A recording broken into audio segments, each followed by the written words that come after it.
I'm Emily Turner in Redwood City, where in just a matter of hours, San Mateo County is expected to move into the orange tier, which means not so many people will have to sit outside.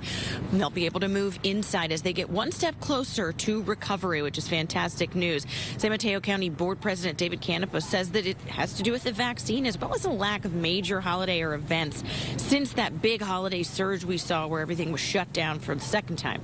In fact, the data actually shows that San Mateo County has had numbers good enough to move into the yellow tier, but because of the way that this whole process works, state guidelines don't allow counties to leapfrog into another tier. In fact, they have to hit each tier and then stay in each of those tiers for a total of 3 weeks. Still, he says, you know what, people need to continue to wear masks, stay 6 feet apart, et cetera, make sure that they're safe. Now, here's what it means to be in the orange tier.